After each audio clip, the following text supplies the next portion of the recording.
In this module, we're going to cover the basics of exploratory data analysis using Python.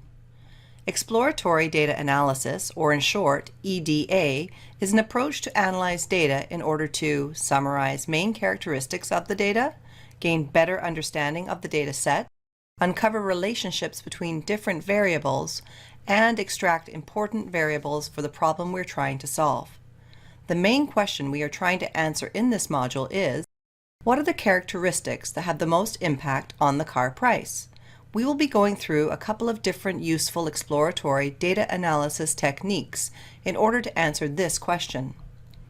In this module, you will learn about descriptive statistics, which describe basic features of a data set and obtains a short summary about the sample and measures of the data, basic of grouping data using group by, and how this can help to transform our data set. ANOVA, the analysis of variance, a statistical method in which the variation in a set of observations is divided into distinct components, the correlation between different variables, and lastly, advanced correlation, where we'll introduce you to various correlation statistical methods, namely Pearson correlation and correlation heat maps.